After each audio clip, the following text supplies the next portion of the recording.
We are very happy that for the first time we are able to start with a workshop, with a research workshop, which is going to deal in and around labor. Before I go and start the proceeding of our today's workshop with Professor T. Jairam, I'm going to say briefly about Indian Researcher and what is our plan, what are our plans in the future. As you know, Indian Researcher, I told it's a journal. We have ISSN number for the printed version.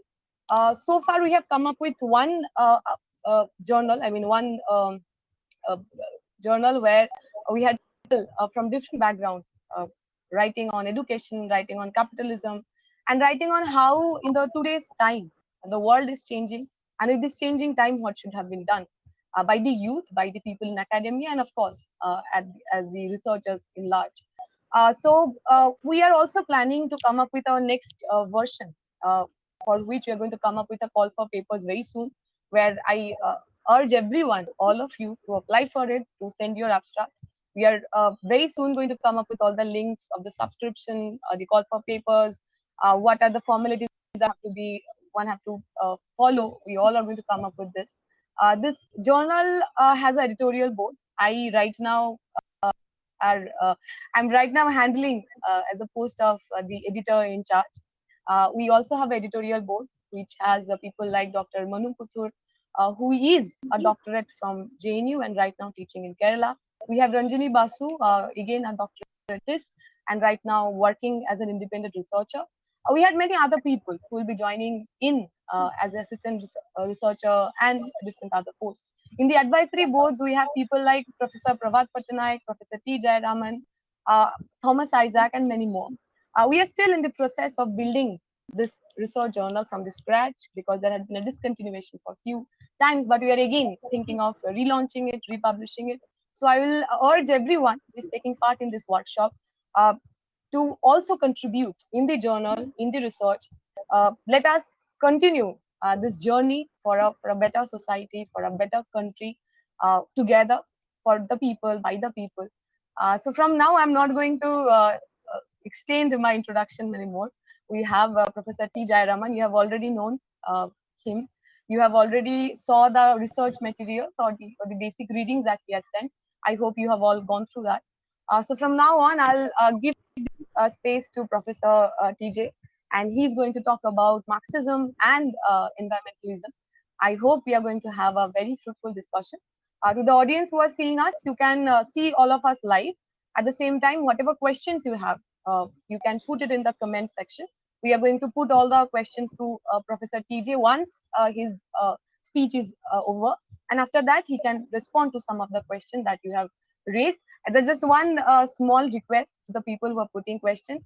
Since there are more than 270 people who have registered with us, and we're expecting at least 300 people joining this session.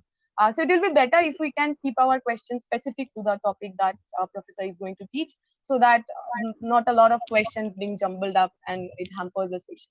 So with that, not taking any more time, I give it to Professor T. Jayaraman for our session today. Thank you. Okay. Comrade Dipshita and other comrades, thank you very much for this opportunity to speak to you. As all of you are no doubt aware, the question of the environment has become one of the major political issues before the world today.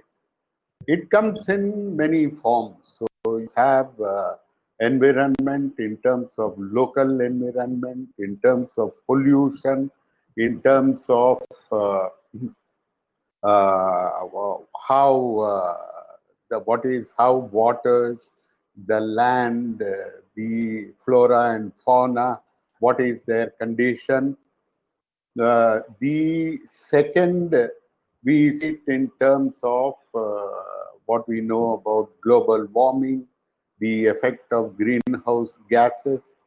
And unlike local environmental issues, this is global issue.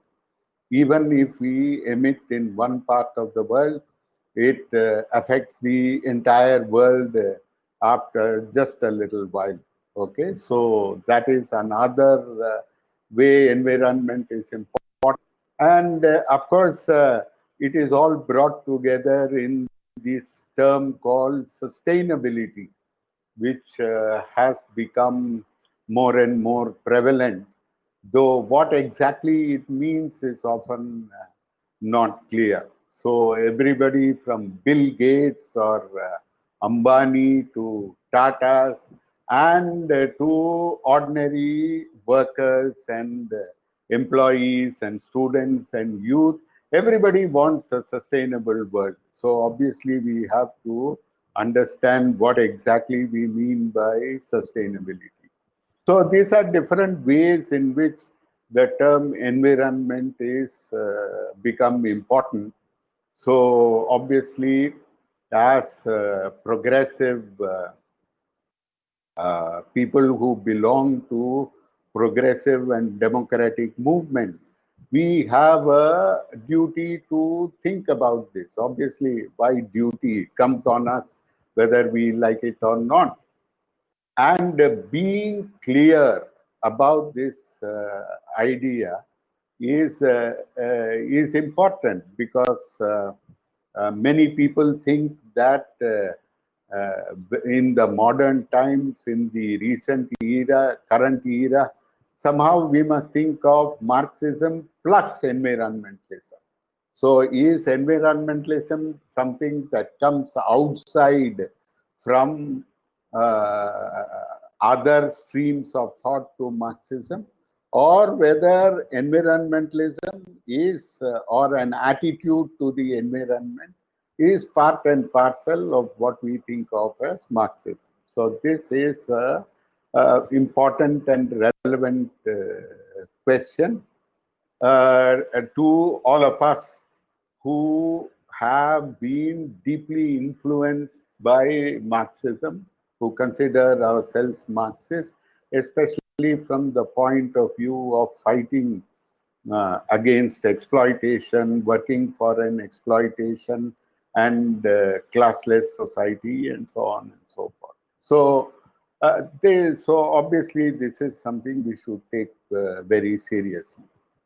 The second point I want to make is that when we use the term environment, it invariably talks about the relationship of human beings to nature.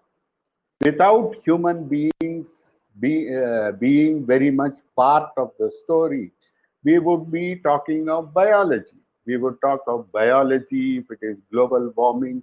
You talk of atmospheric science. You know, there is global warming on Venus. There is no global warming on Mars. It's very cold. In fact, there is no atmosphere. But there is an atmosphere on Venus, and there is uh, global warming takes place there.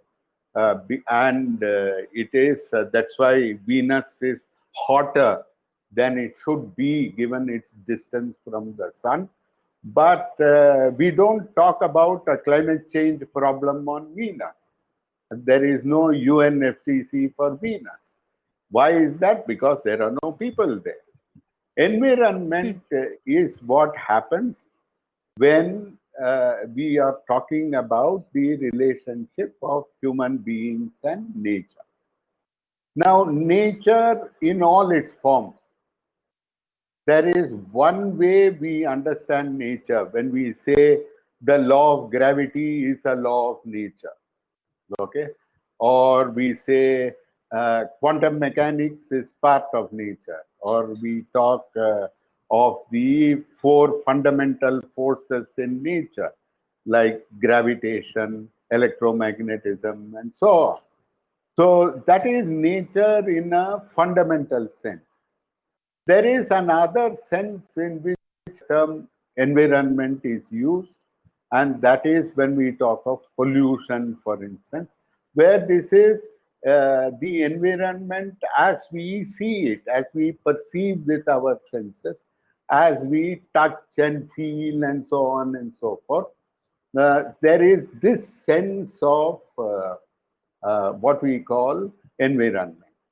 Obviously, the two are related because the phenomena that we see before us, like say trees or birds or human being life or bodies or whatever, they are all made up of genes. There is a genetic structure, and all life is has a genetic structure behind it, the role of DNA. So these two ways in which we talk about, use the word nature, are not fully separate.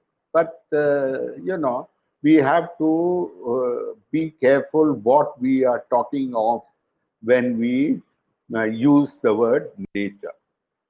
Now, with these two brief introduction, brief comments by way of introduction, let me come to the question of Marxism and the environment. Now, when we say Marxism and the environment, obviously the starting point is Marx. Obviously, that does not mean we read Marx as if it were the Bible or the Vedas or even worse, the Manusmriti, but we take a critical scientific attitude to the environment, and we begin with the one of the very first comprehensive. He was Marx. Obviously, was not the first person to talk scientifically about the environment, and even Marx would not have said so. In fact, Marx was a great admirer of Darwin, of who he was a contemporary. And when Origin of the Species appeared, his friend Engels stood in queue and managed to get hold of one of the last copies of the print edition, read it, then sent it to Marx. They all read it and they admired it. So Marx, that way, was not the first thinker to think about the environment, the biological world, etc. But Marx, I think, was in very important ways talking about, one of the first to scientifically talk about the environment in the sense of the, which I said at the beginning, of the relationship between human society and nature. So this is, should be the starting point. But of course, as I said, beyond what Marx said, we have to think on our own also. So Marx's view of the environment, and therefore I think for Marxism and the environment, there are three uh, very important aspects of Marx's view of the environment. Okay, and I'm as Comrade Dipsit has mentioned to me, we have about 45 minutes for my talking, and then you can have questions and comments. So let me highlight three very important and distinctive aspects of Marx and therefore Marxism on the question of the environment. And I think a lot of issues that we face today would be much clearer if we appreciated these important differences. So one of the first things that Marx comes to is that it is only in primitive society, it is only in a very early period of human history that human beings or humanity faces nature in the raw, meaning as almost like animals.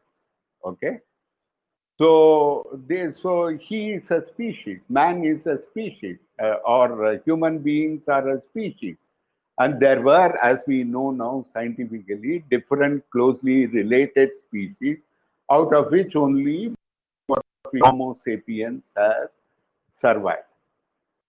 What it, and up to a certain point, these were more or less dictated by the process of biological evolution. Not entirely, but by and large.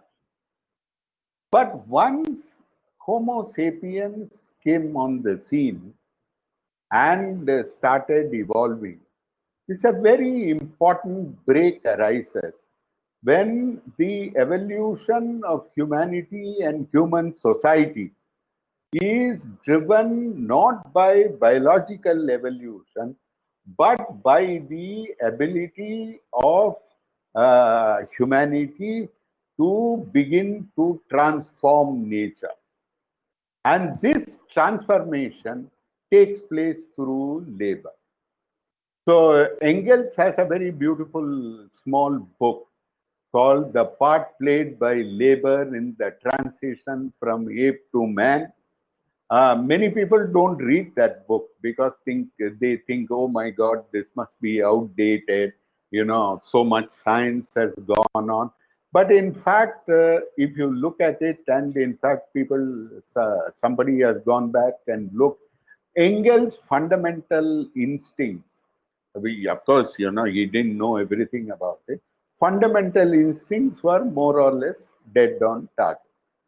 So labor plays this distinctive transition from being a species that is part of nature like animals, etc., and Homo sapiens begins to differentiate itself, separate itself from nature with the beginning of labor, and in a larger sense, what becomes productive activity.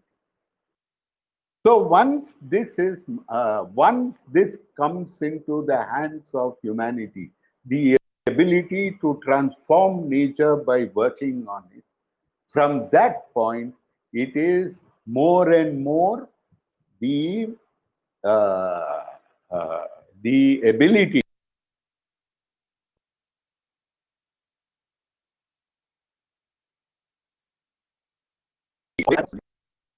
of human society. And from the early era of primitive communism, as we go forward, what we call the labor, which was just simple, raw, and almost elementary in its initial form, becomes what we call the forces of production. Okay, and in that process, humanity as human society, as the forces of production develop gradually over long periods, then with sudden transformations, the nature of human society also changes. Now, of course, the rest of it, we will not go into that history.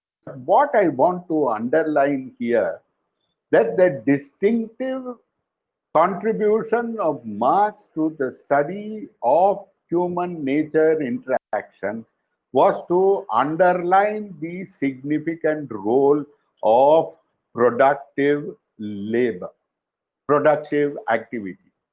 So many people say, oh, we are thankful to the bounty of nature. Nature gives us water to drink.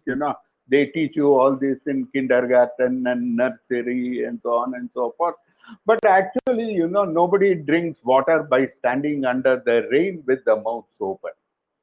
We don't go like animals, deer or, so on and so forth, to drink by putting our head into the stream. We don't do that. We have not done that for God knows how long. Even by the time of Harappa and Mohenjo-daro, we had drainage, let alone water supply. The Romans, so throughout history, once we got past the stage of primitivity, our human society's dependence on nature is factored through productive activity. Okay, That's fundamental.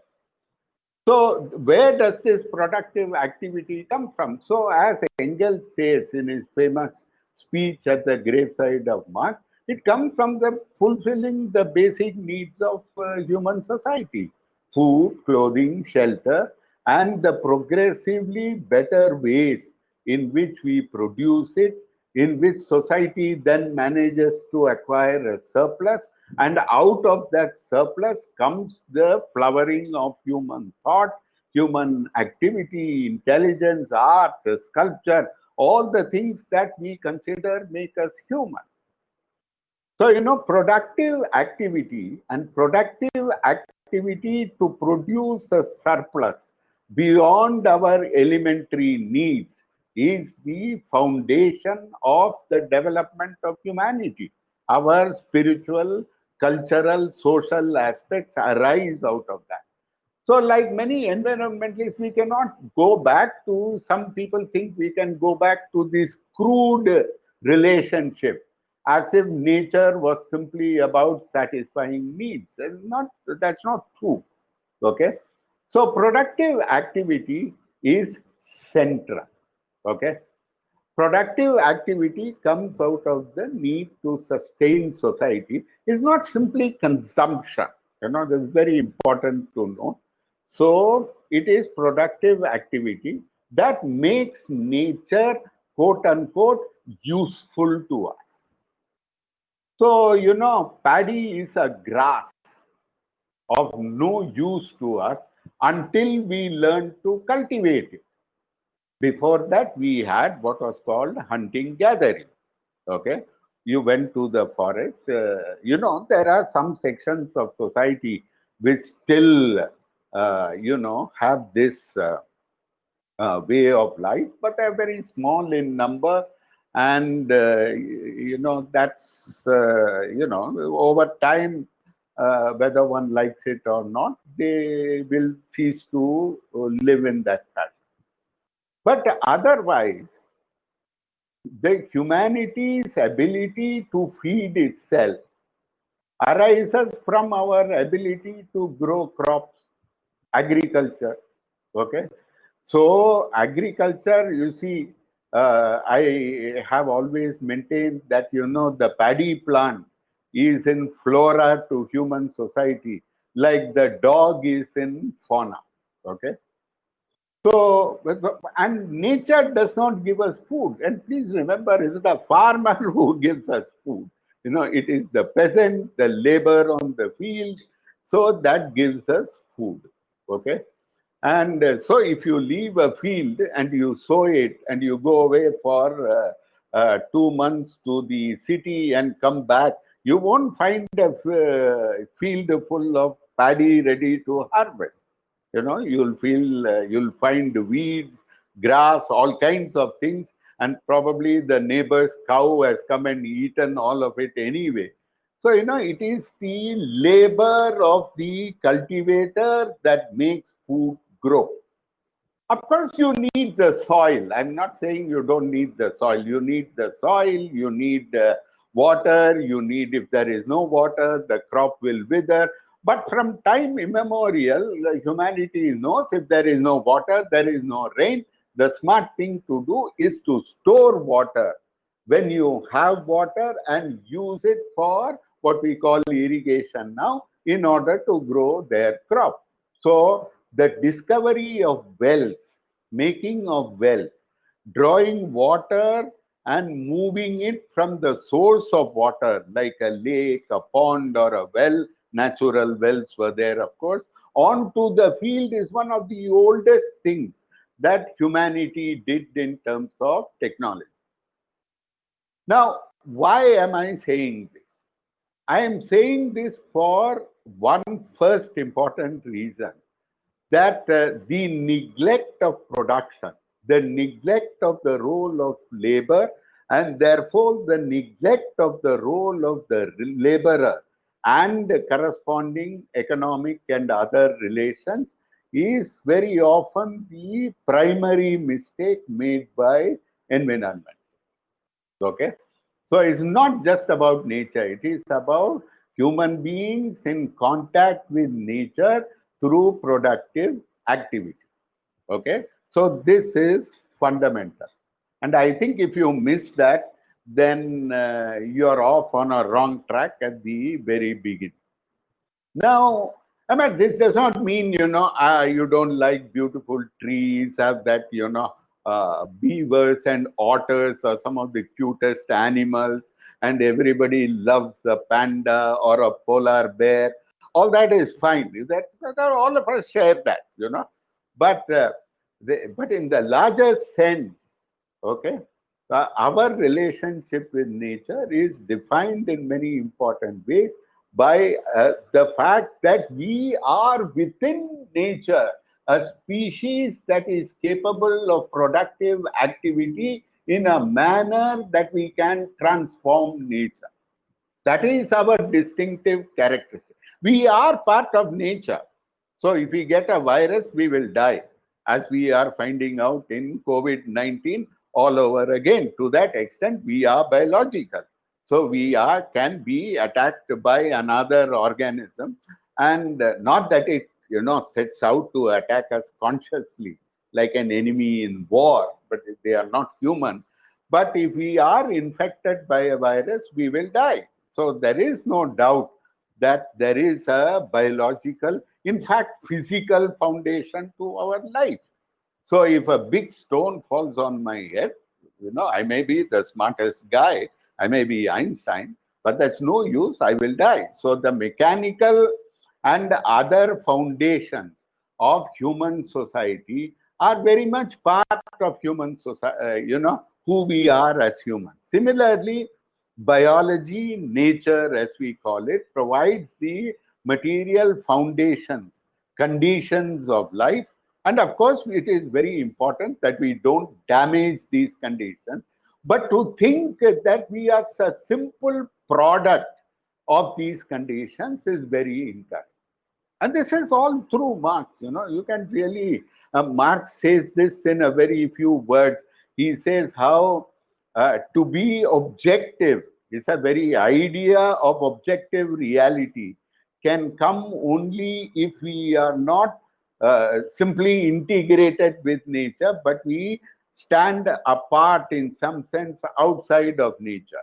And he says the great development of human society arises in this ability to stand outside, in this ability to differentiate ourselves from nature. Okay, so that's point number one. Now, this takes me to the next important point that we must remember when we talk about Marx and the uh, environment, and that is in relation to the idea of value. So Marx is very clear that so Marx, you see, thought of the theory of value in the context of capitalism. When commodities are exchanged, they are not exchanged as in barter. Okay, this is mediated by a universal standard by which you can compare commodities in their exchange, and that is money, and out of that comes the notion of value. So Marx took from classical political economy, particularly Ricardo, the idea that value is determined by labor. Though, of course, he made the distinctive contribution that it was. And then, of course, well, I'm not an expert, perhaps that was there in Ricardo, but eventually it was the notion of surplus value, which is the distinctive point that Marx said was characteristic of capitalism and allowed to accumulate. So there is no value without labor. Well, Marx was very clear about this. And so you may ask, does that mean nature has no value? So then, everybody gets into a bit of a confusion. You say, So they all start by saying, you know, especially some of our environmentalist friends, oh my God, Marxism is useless. Marxism does not value nature. And that is why, you know, Marxism is incompatible with environmentalism, blah, blah, blah. Now, when Marx said nature has no value, Marx did not mean that, nature is not important to us. He didn't mean value in a moral sense. When Marx said nature has no value, Marx said in the way capitalism functions, in the way that the entire exchange of commodities, then their production and consumption, circulation, this entire edifice of capitalist production rests, so to speak, the germ of that conceptually is the idea of value.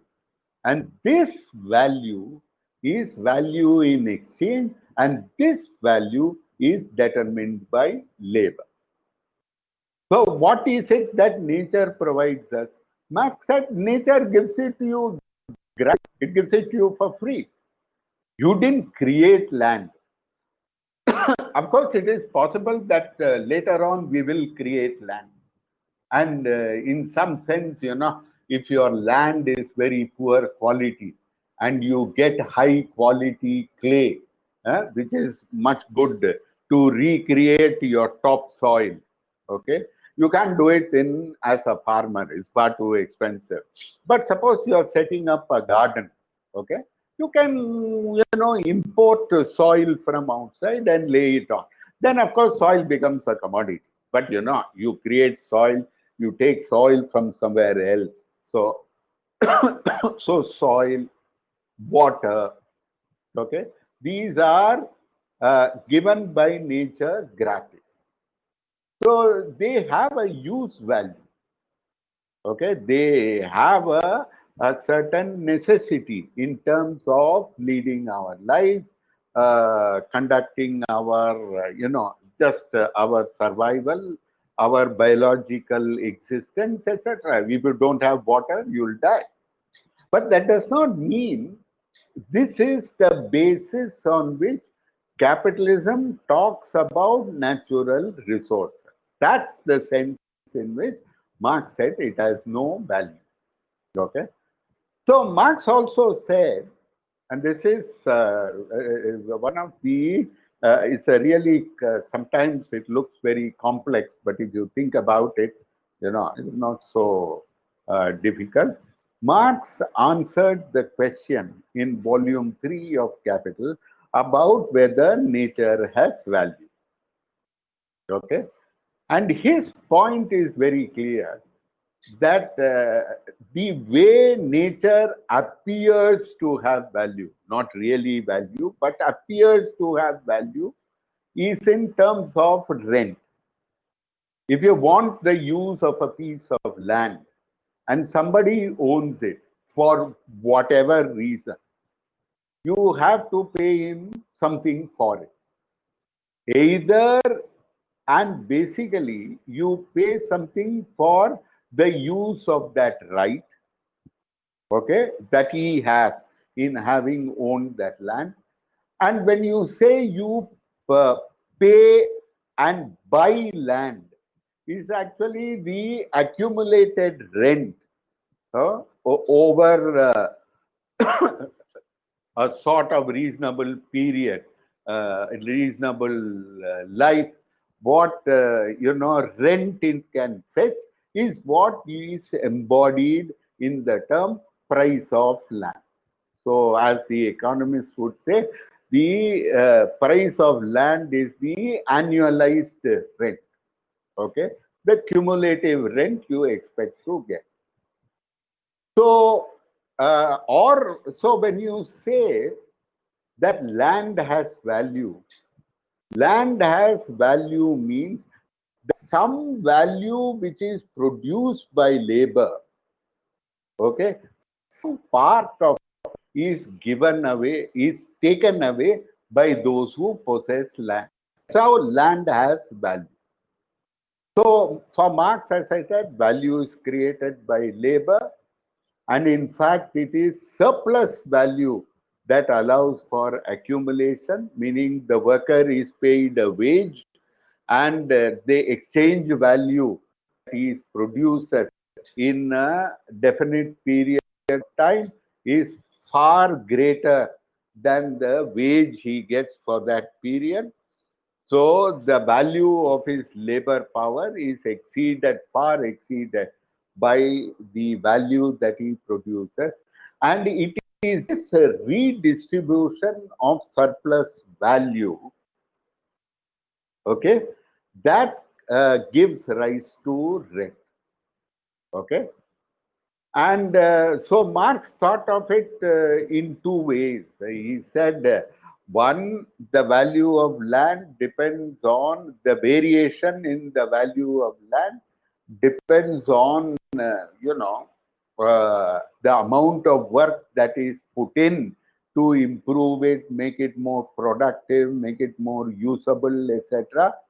And there is another way that land acquires value because property owners, okay, take a share of the surplus value in society as a whole without actually contributing anything. So they are actually shaving off a part of the surplus value that is socially produced.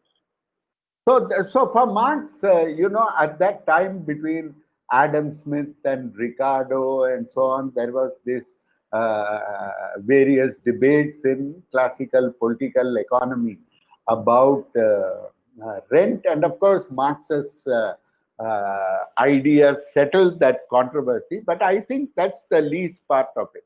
I think the point that is really emphasized in Marx's theory of rent is how he makes his labor theory of value and the idea of surplus value and his starting point that nature has no intrinsic value, how all of this is compatible when in daily life we appear to sell and buy land and we pay rent for land, etc., etc. So land appears to have value.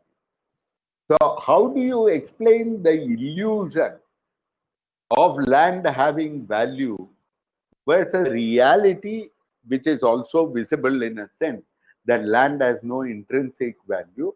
This is what Marx sets out to do in volume 3 of Capital when he considers agriculture. Okay. So, this I think we still have not understood this to the extent necessary. So students of environmental science, etc., would hear words like what is it? Payment for ecosystem services, etc., etc. So all of these, I think, should be understood within this concept that Marx developed of his theory of rent and its compatibility with the labor theory of value. Now, that is, I think, a very important thing that Marx brought to the study of nature. If you want a very short but beautifully simple introduction in 2 or 3 pages, you should read Lenin's Karl Marx biography that has a very short but very simple, very nice introduction to the theory of rent, both what is differential and absolute rent in Marx's study of capital. Okay, so that's one thing.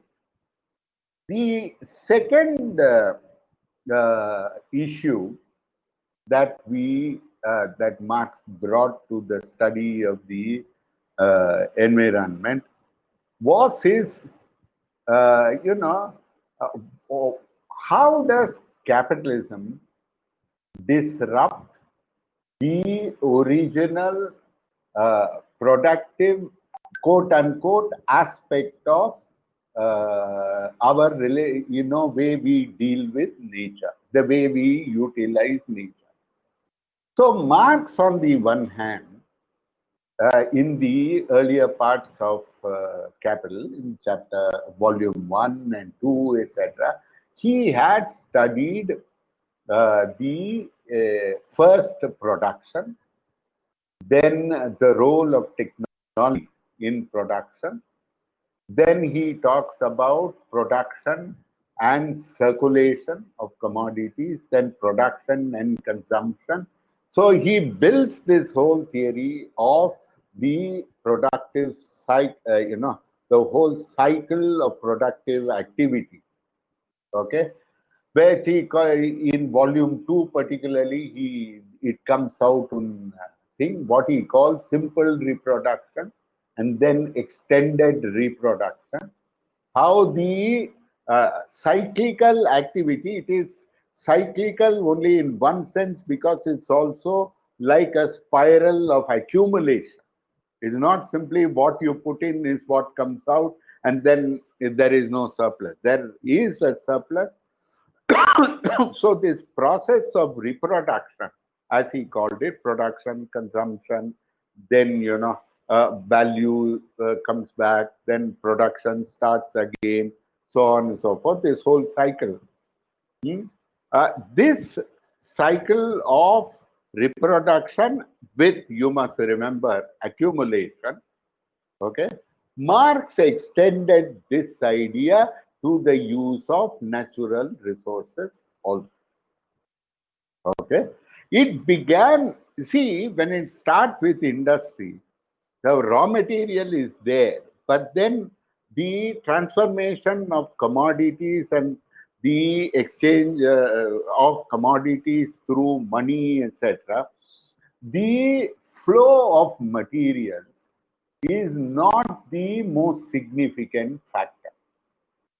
Okay, but you see, in the era of Marx, okay, you must remember this was before fertilizer. Okay, the idea of nitrogen being an important constituent of the soil and one of the nutrients that the soil has to take up, that the plant has to take up from the soil, and therefore then utilize as part of its growth, etc. Plants, and then of course animals that feed on plants and animals that feed on animals. The entire structure of life, the fact that this came through the soil was just then realized in Marx's lifetime by this scientist, German scientist, chemist called Liebig. So you see, Marx's view of Marx's view of this cycle was just being formed. So the nitrogen cycle was not even fully understood. It was only later that it really got understood, and there were all kinds of debates between various sections trying to figure out what we now know as global carbon cycle, global nitrogen cycle, global phosphorus cycle. In fact, all the elements that make up our DNA are part of a global cycle. That is very important. Okay, life would not be possible without these cycles. Okay, so at this point, the theory, the idea of the ability of the soil to produce was in a setting where the soil would become exhausted. Okay, and so if you begin with Adam Smith, Adam Smith had in the early days of capitalism, where agriculture production was still a very important part of capitalism in Western Europe in its and Britain in its development. So for Adam Smith, there was no question of exhaustion of resources. Nature was bountiful, and nature simply gave. Already by the time of Ricardo and that evil genius called Malthus, okay? Malthus, you must remember, in a way was a genius. And I will tell you why. Even though he's perfectly evil, in a way that is very relevant even today.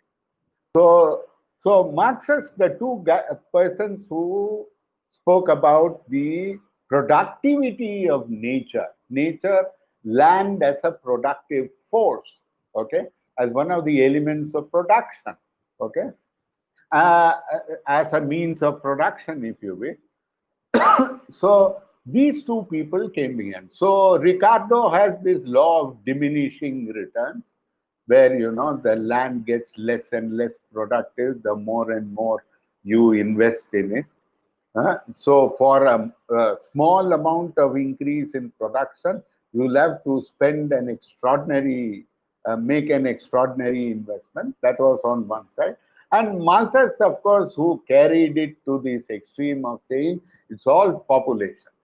So, so he took this idea of diminishing returns and said, therefore, the society will progressively be better fed, but those who are unproductive, who are,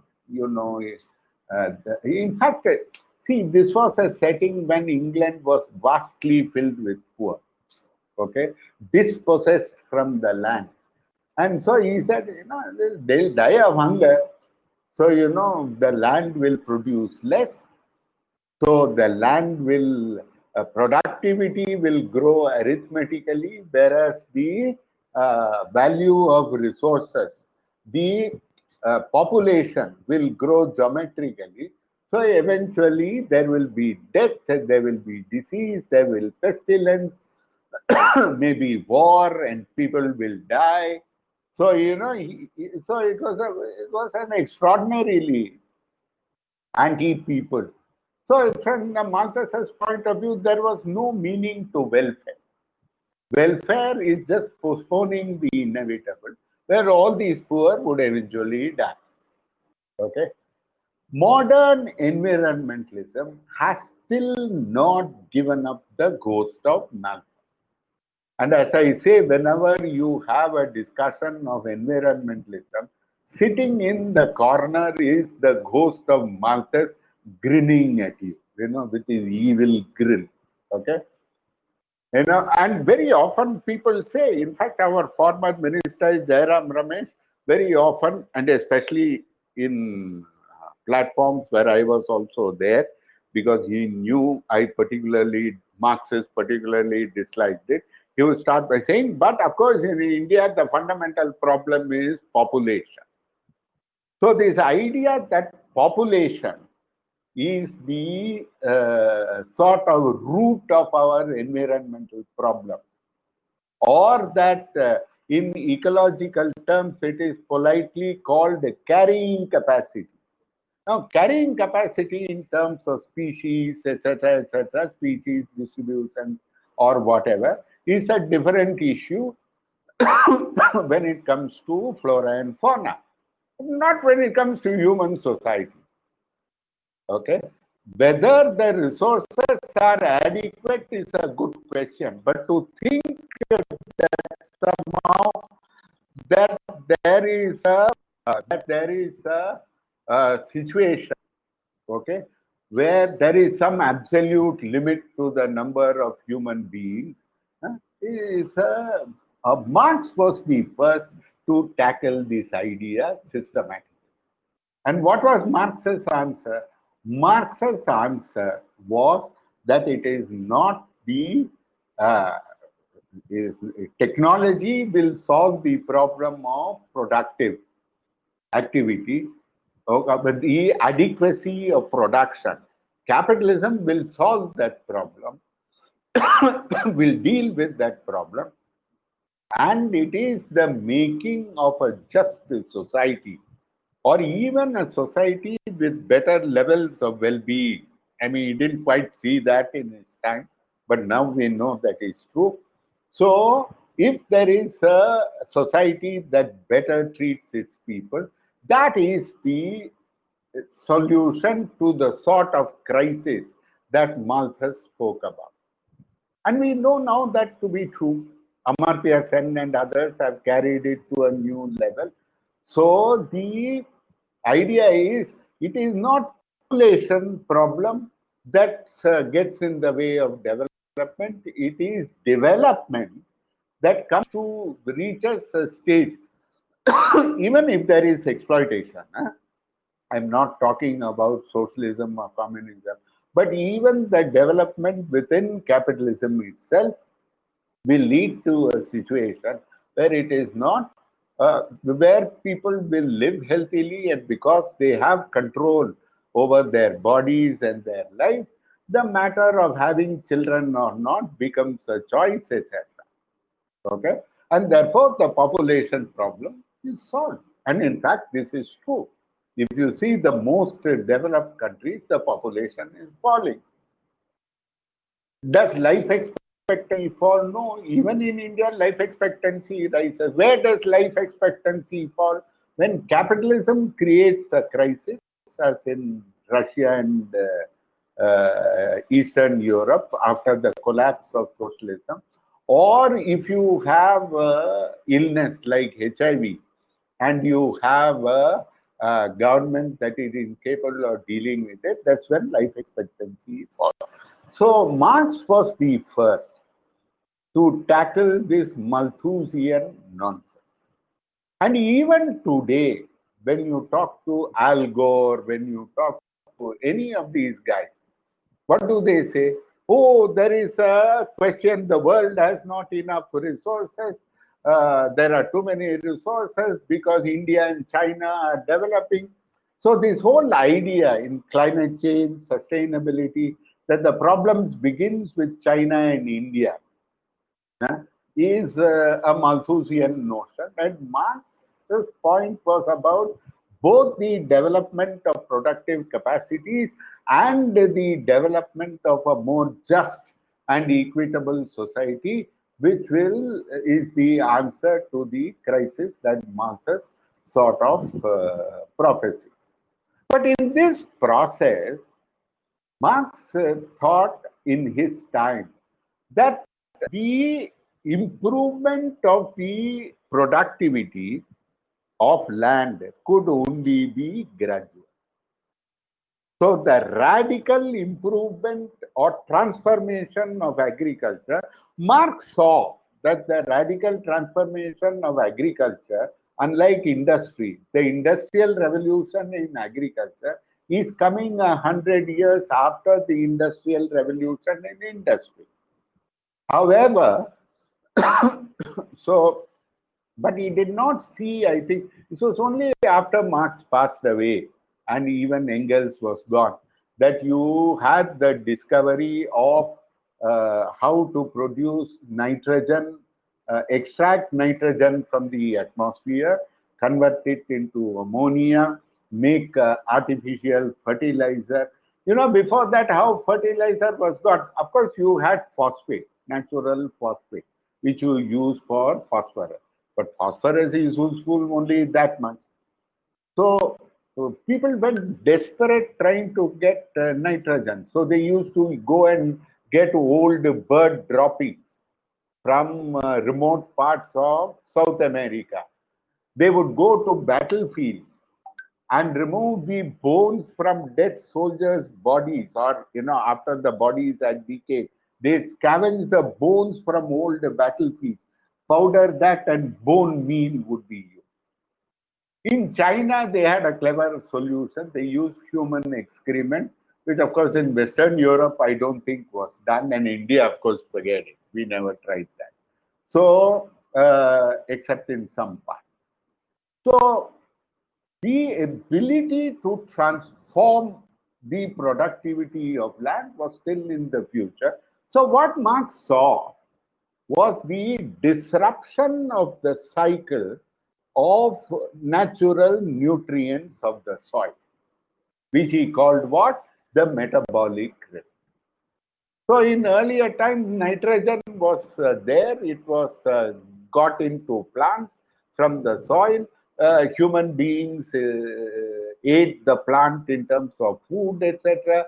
Then the it came out as excreta. Somehow, eventually, it entered the soil or entered the atmosphere, whatever. And so the nutrients in the soil did not go very far away. But once capitalism began global trade on a massive and large scale, these nutrients went away for good, and they never come back. So, if you take grain from Argentina and send it to Britain, it doesn't come back. So Marx called this the metabolic rift. Now, that's a good idea, and it's a foundation of the subject we know today called industrial ecology. It actually begins with Marx's observation. But some contemporary thinkers like Bellamy, Foster, etc., have started thinking that capitalism is about the metabolic rate, and this is the key issue. And now people have gone to the extent of saying that Marx thought that the relations of production were not the major source of the crisis of capitalism, but the unsustainable conditions of production were, and the metabolic rift were the source of the problems of capitalism. This has become very popular. So when our environmentalists say they are left, they are progressive, and therefore India should stop mining today. Okay, they are they're making the same mistake. So I think Marx did not, I very clearly, if you read about it, metabolic rift was not the same thing as contradiction, which is a much deeper notion. So in contemporary times, science in the form of biotechnology, GM technology, in terms of fertilizer, uh, in terms of our knowledge of pests, chemistry, chemicals, pesticide, insecticide, we have tremendously improved the productivity of land.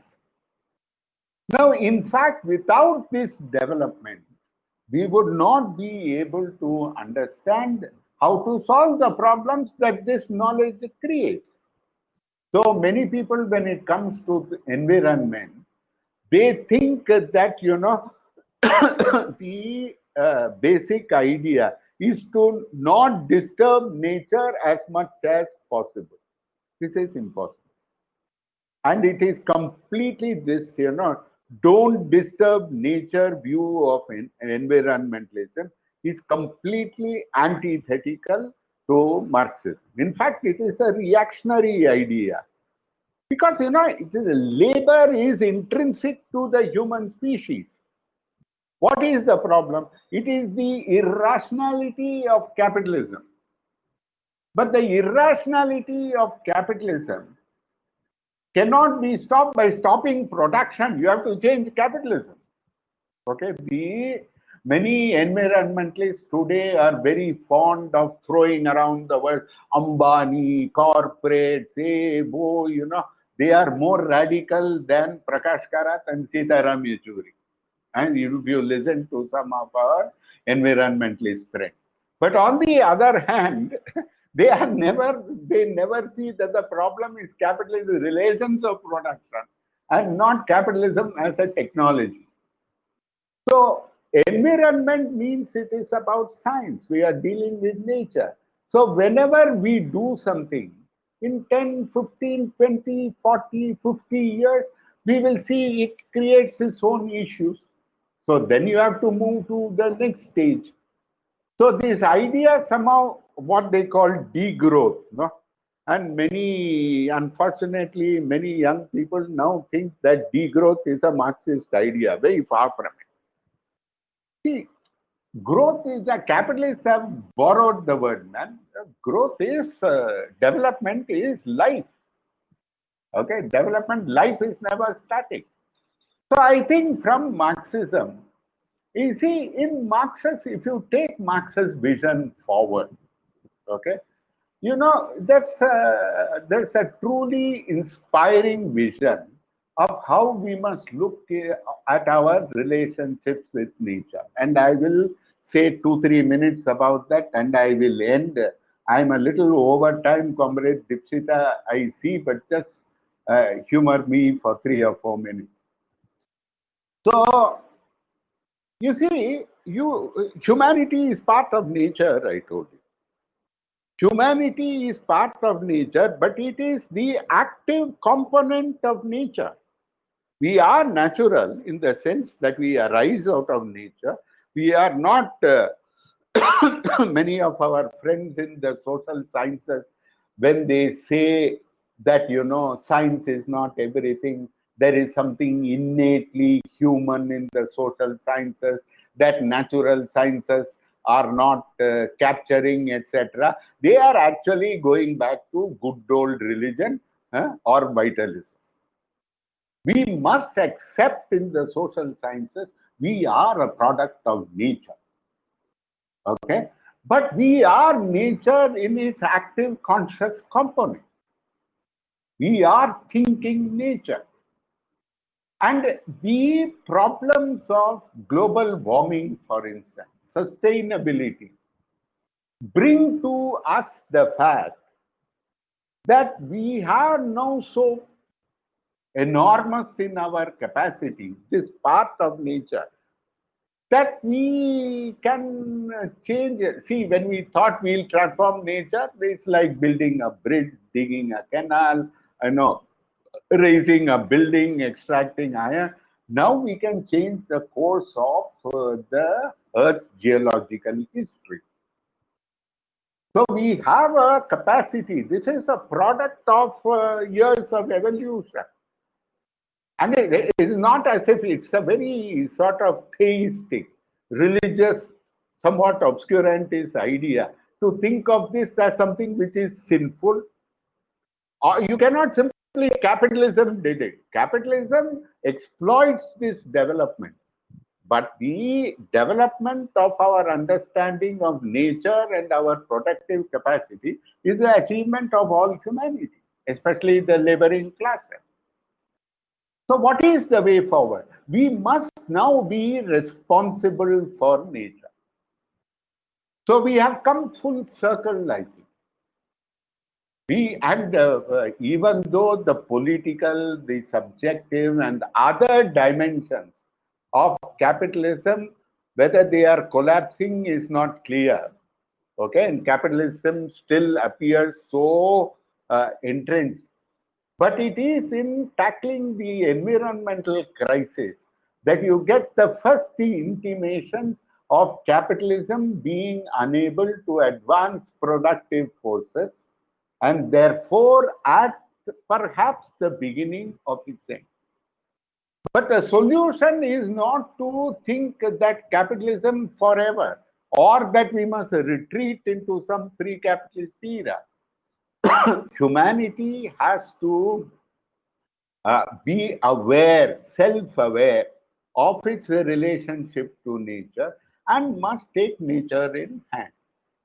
What that means in practice, we have to work out, we have to understand. So I would say that the Anthropocene, for the Marxists, the Anthropocene as people called it, presents not something to be fearful of, but it is something to see that our the extension of our capacities, where we hold, we become responsible for all life. Okay, as we know it. Who knows about extraterrestrial life? We become responsible for all life as we know it, as the most thinking and active component of nature itself. So I think one must think of the Anthropocene in this in this challenging way, and it is not the limited vision of capitalism and its inability to solve crises that can inspire us to the way forward, and the resources that we need for this conceptually, I think are present in Marxism rather than many other ideologies. So with these, let me stop here, catch my breath for 2 minutes, and then I'll take the question.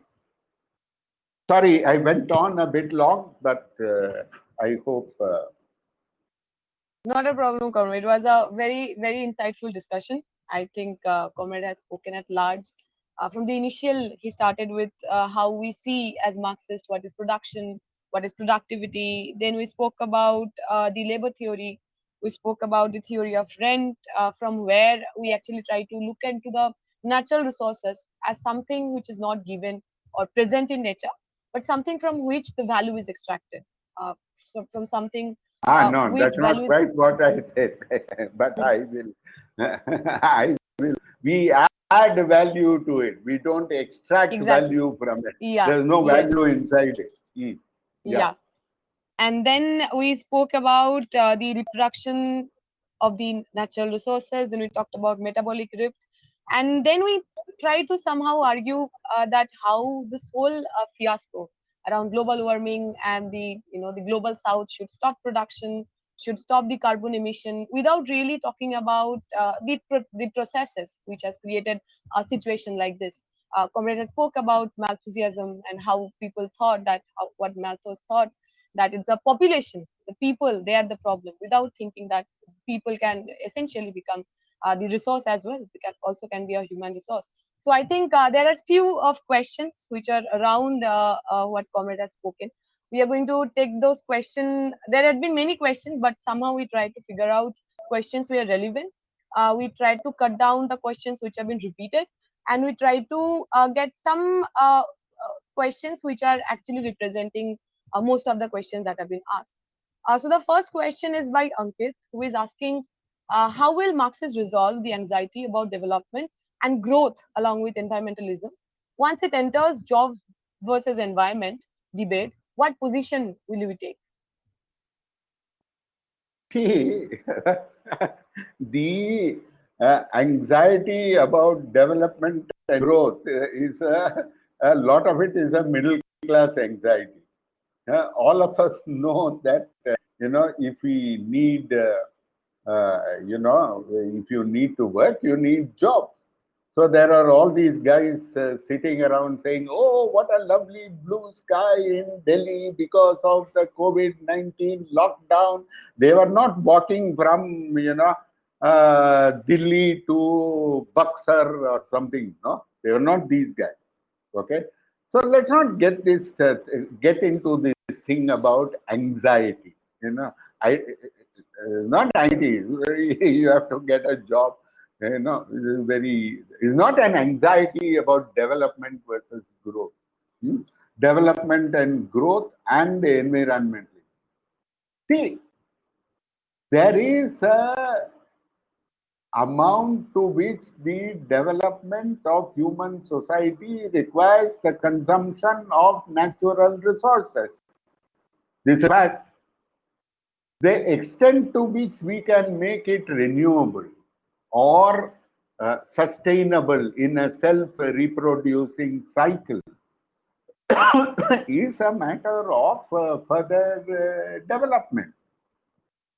So, how do we stop one for the other? We don't. Look, when in India, when we started industrialization, we didn't say, "Oh, we are starting industrialization.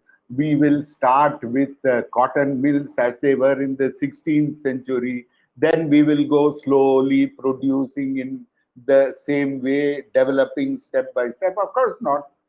When we set up cotton mills in India in the last part of the 19th century and the early 20th century, we took the latest technology which was available. Similarly, we should be capable of accessing the take into account the best technology that is available within the limits of what we can afford. Okay. So that I think is, in a larger sense, the problem. But all the experience we have had before tells us that, see, people forget, Mrs. Gandhi got it right, and she was not even a Marxist. Okay. When Mrs. Indira Gandhi said poverty is the greatest polluter, she got it bang on target. And now, people keep forgetting that. So they think the poor are the polluters. In fact, the middle class implicitly thinks the poor are the polluters, whereas actually it is poverty which is the source of pollution. So, what is the bulk of our environmental question? I think it is the inability to manage human waste is one of the largest source of pollution. Water is more wasteful in kacha houses than it is in pakka houses. Okay, so all these things, tell us that improvement of the standards of living, the more rapidly you do it, the better, is what will enable us to preserve what environment we have. At the same time, there is this whole question of, let me put it quite frankly to you, about mining versus forest. Okay. Now, I don't think we can, any section of society can have a veto on the preservation of a way of life. It's just not possible. I don't think society will manage. I don't think even it is a Marxist view. Okay. So I agree that the transformation of tribal lives, of tribal societies, must proceed in a way that they are not exploited. That's the crux of the question. And it is not to preserve that way of life as if it is some museum piece. Okay. And what is the most significant problem? When tribal societies or people living in forests, or even people who own land in various parts of the country, when projects come up, etc., once they lose their land, they lose their an income stream. So if instead of giving compensation in a lump sum and trying to go around fixing the price of that lump sum, okay, we'd be much better off if we guaranteed them an income stream.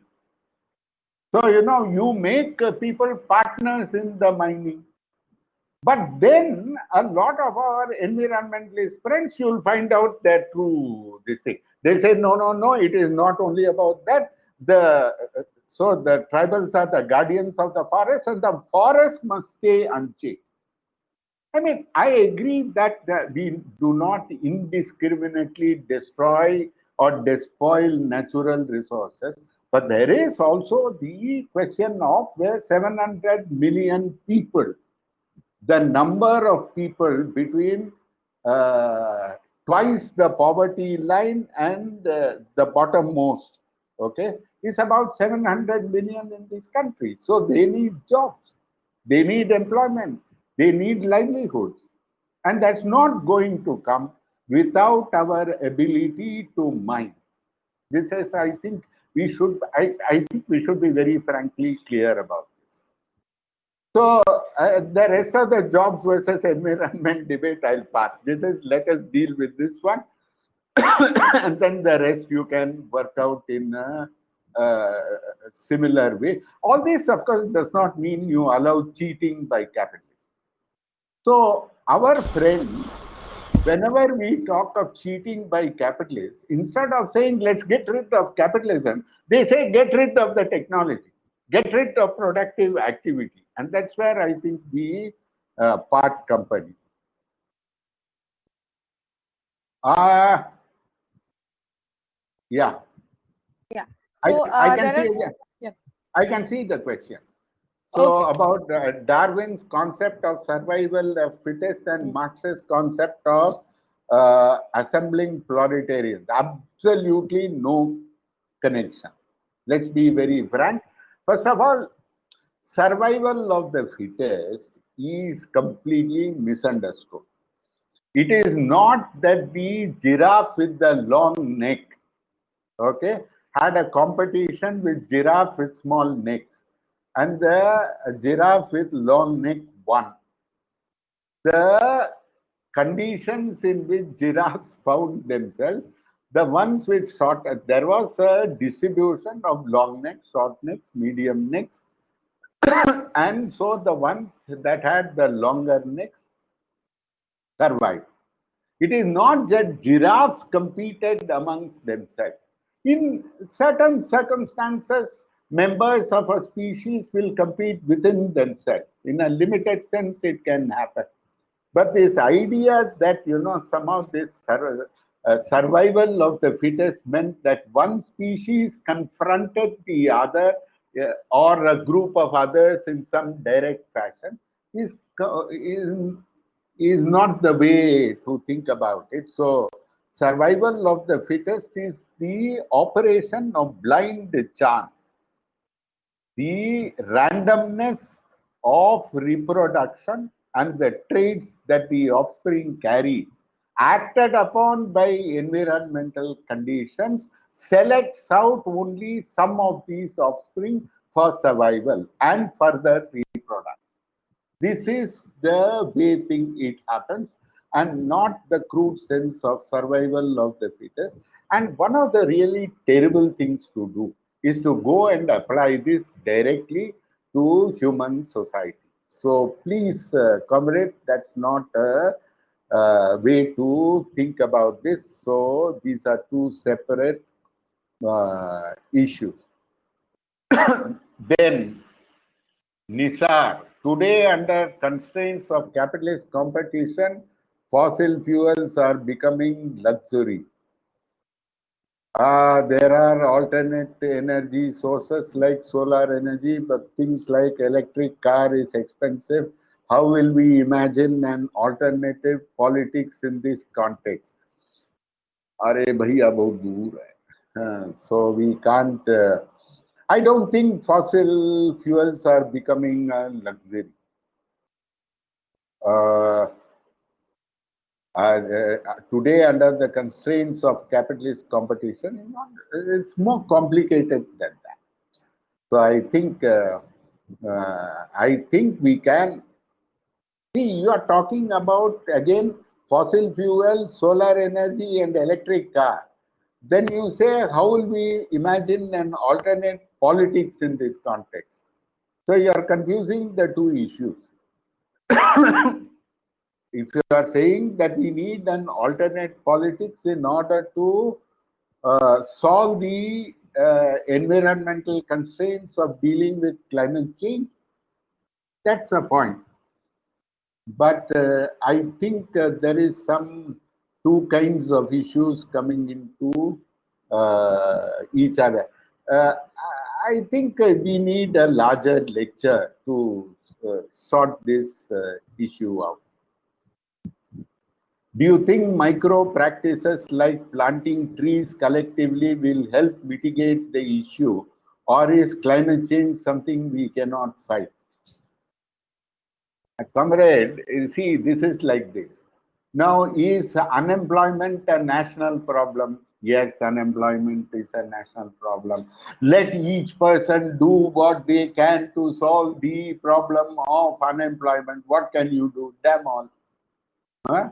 What you need is political action to fight for a society where there is more employment, or at least in elections, vote for a government which has a political party which has a track record of trying to provide employment, like CPM. I hope if he follows Mr. Pinarayi Vijayan's ideas, then he will have some idea of how to give you employment. Hmm? So, so similarly, so you cannot fight unemployment as an individual. What can you do? If you are a middle class person, don't sweep and wipe your house itself and give employment to a maid to clean it. That's solving unemployment. नहीं तो जाके आप पकोड़ा बेचिए, वो भी है. So that's not the point. I agree, entrepreneurship is important, but that's not at this level. I think the climate change problem you can think of in the same way. See, there is a certain aspect of it, I agree, where we can, plant trees, etc. We can all plant trees collectively. How much will you plant? It's not planting trees which will soak up the carbon, which is, first of all, planting trees will not soak up all the greenhouse gas emissions, carbon dioxide emissions, which have taken place. That first of all, that's not possible. But even if you try to help, that is only part of the problem. Why are things the way they are? Okay? Not because each individual wanted it that way, but because there is this system that we call capitalism and its way of producing and providing, satisfying needs, etc. That is the source of the problem. So yes, plant trees by all means, but we must also go out in political action on climate change. That is why I get very upset by all these, oh, it's a problem that affects all of us. Think what you can do. Don't take a car, ride your bicycle. Yes, boss. But you can't travel from Bangalore to Chennai on a bicycle. So let's get real. So we have to change the system. Little bit we can do in our own individual level. Just as if you want a just society, each one of us can behave in without discriminating, etc., etc. That is fine. But I don't think otherwise, without collective action, we can't fight. And that is why this idea has gotten so much around that we have to deal with it individually. That is why I think this comrade is asking, or is climate change something we cannot fight? So either you plant trees and cure the problem collectively, or you cannot fight it. That's not true. We need political transformation. And that's the fact. Okay. Then how do you see possibility of cooperatives as an alternative? Will a cooperative organization economy organize into solidarity? I think solidarity, cooperatives, this is like trying to have capitalism with only good capitalism. Nahi hota hai. Okay. Either you transform capitalism to socialism, and as a temporary phenomenon, cooperatives are good. I am not saying no. Kerala has some beautiful cooperatives, and they have functioned incredibly. They are part of, even though not always recognized as such, they are part of the public sector of Kerala. They have a brilliant track record. They are absolutely fantastic. So cooperative can be done on a limited scale, but cooperatives within capitalism are actually always subject to the pressures of capitalism. So I still think that we transform not to a cooperativistic society, but a socialist society. How within socialist society we organize it, that of course is an issue for the future. Okay. So, well, in India, I think socialism is still very far away. So, yes, in that sense, if we transform the current situation, then yes, cooperatives have a role to play. But solidaristic economy, I think, is a poor word. So please, I think we have to understand that, that's not a useful way to think about it. How do we understand the fight to save environment of socialist countries under the attack of neoliberalism? Oh, comrade, ये तो बड़ा दिक्कत का मामला है. See, what happened is, unfortunately, unfortunately, even before neoliberalism, our socialist comrades in the Soviet Union did not pay as much attention to the environment as they should have. वो तो गलती था. You have to accept. See, it's very important. In the Soviet Union, the scientist there was the first to think of this idea of the whole Earth as a unified whole. So there was this guy Vernadsky, who thought of the Earth as a whole.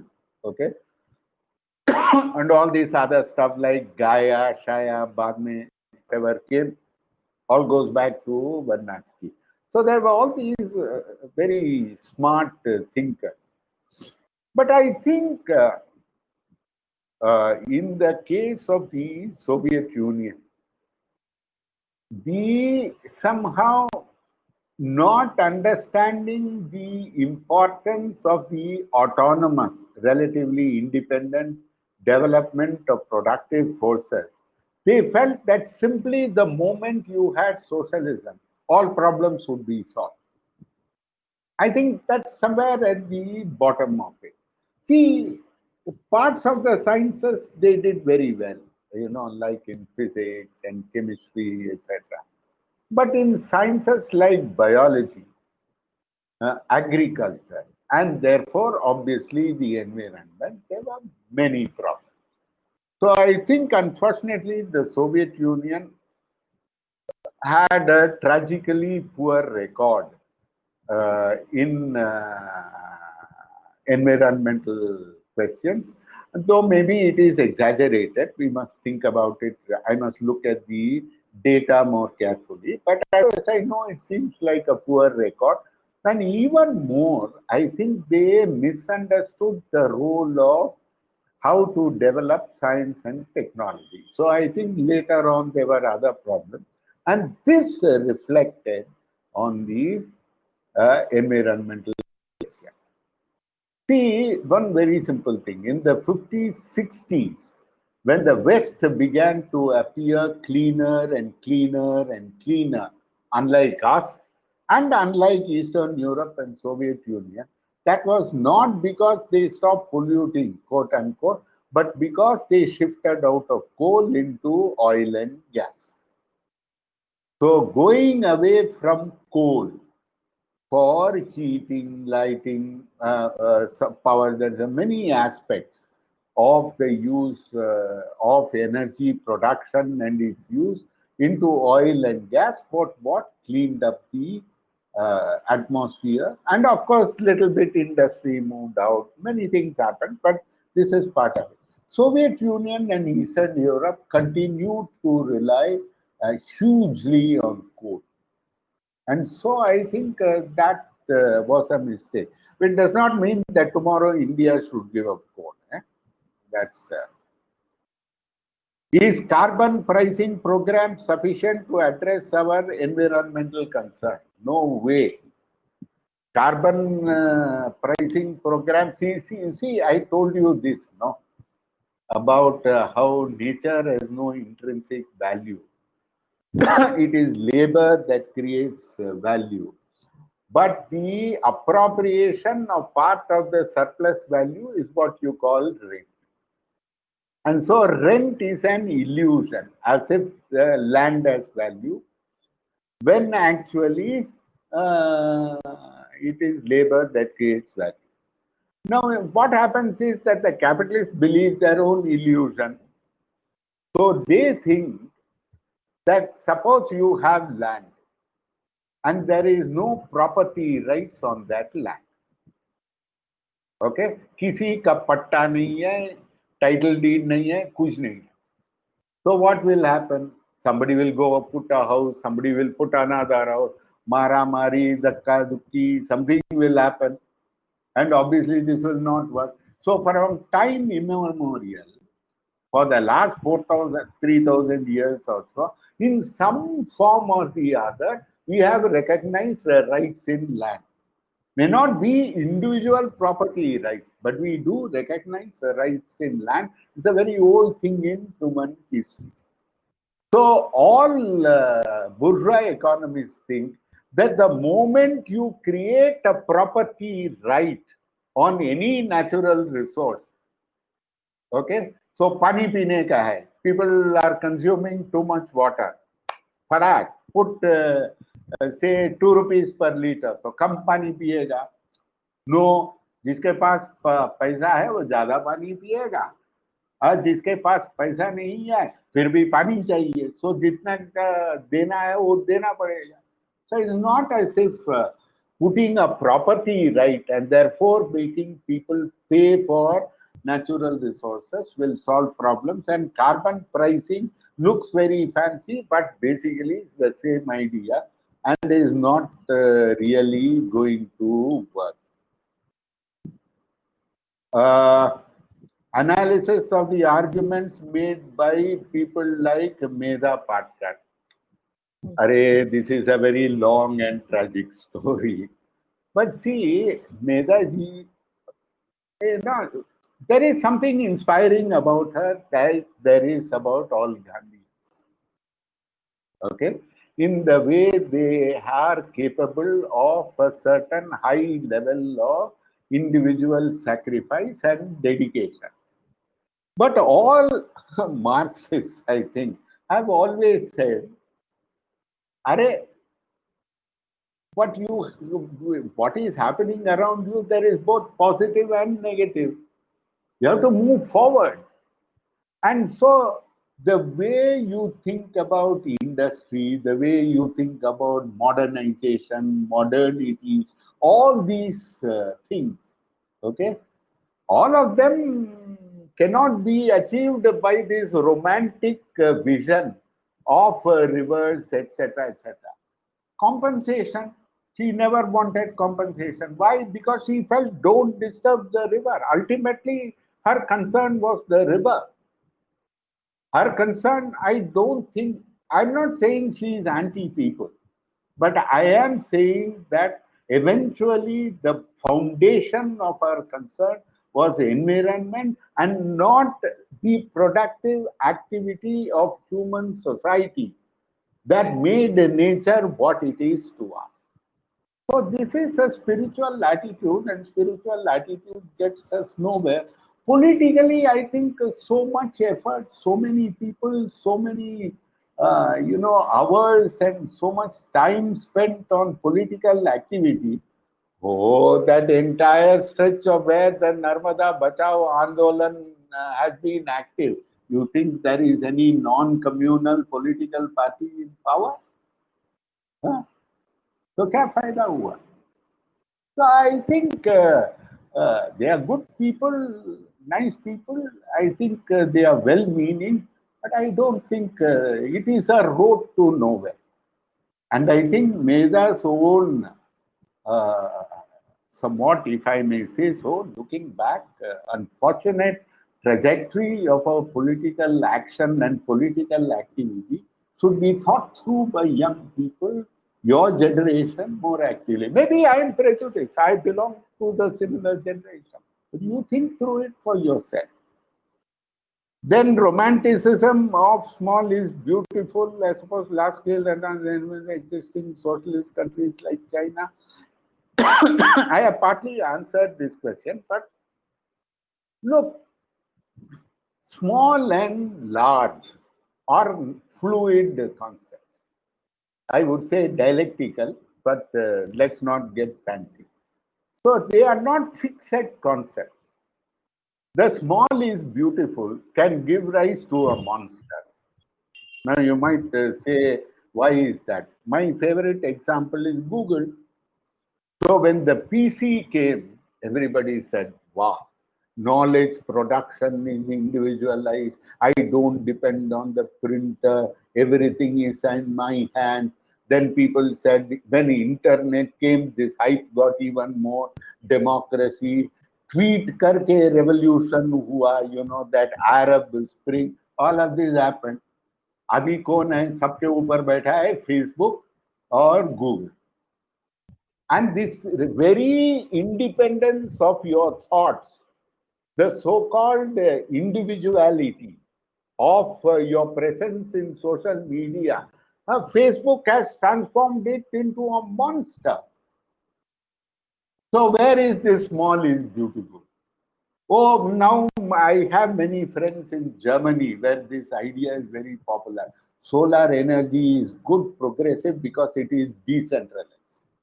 मैंने एक दिन उनको बोला वो solar energy का Uber आएगा. You look at auto in Chennai. You know, auto drivers in Chennai, if I may say so. Many auto drivers are my good comrades, and we have a very active auto drivers union. But auto drivers in Chennai, anybody who knows Chennai, and the consumers have always been in tension. Meter nahi lagaya jata hai. Nobody puts the meter in Chennai. Every trip you have to bargain the fare. All of that happens. Today that has stopped. They don't go by a meter. You know what they go by? They go by Uber. So, whenever you talk of the petty producer, when you talk of the individual as an independent entity, self-sufficient, etc., you are setting him up for being captured and swallowed by big capital. So that is what is happening in our new bills on essentially these three agriculture bills. The small producer, we have been saying, oh, Kisan, Jai Jawan, Jai Kisan. We have been praising the small farmer. The small farmers have no collective strength. And so, now you leave them open to the market, they'll be swallowed up. So this individual petty producer, we have to save petty producers. We cannot save petty products. Okay. So I think China has realized this brilliantly.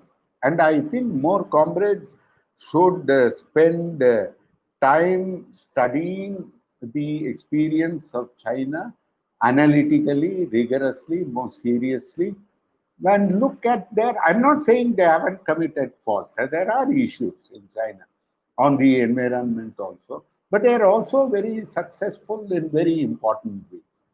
So I think I think one thing they have not had is this romanticism, and that I think has stood China in good stead in very important. Okay, so Dipsita, I don't Yes, see comrade. Yes. any more questions. I think most of the questions which were there, it's been already asked. There is some repetition. So, and there are many hi, sir, hello, sir, how are you, sir? So, we didn't put Okay. that. Oh, I So, don't this were mind. the I would have loved to see some hi sir, hello sir. This is good fun. Okay. so so this had been the so far the questions that we have got. We are really thankful to you for sparing this time for us. It was a really engaging session. Uh, hello.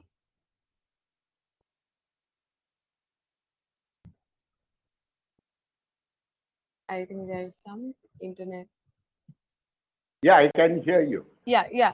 Yes, Kamran. So it was a very engaging session. Thank you very much for sparing this time for us. We will Yeah. also have three more sessions from tomorrow onwards that will start from 11 o'clock. So whoever has been taking part in this discussion, we want to thank everyone for staying with us, keeping the patience and engaging with us in such a nice way. So all our sessions that are scheduled from tomorrow will be on time on 11 o'clock. So we hope all of you are there. And once again, we want to thank Professor T. Raman for being with us and giving such a wonderful lecture and actually putting light into things which are debated thoroughly in the academia, in the activism uh, for the people who are both in academic and in the activism. Thank you for making so many loud and bold statements. Thank you so much, Comrade. Thank you so much. Yeah. Okay. Bye.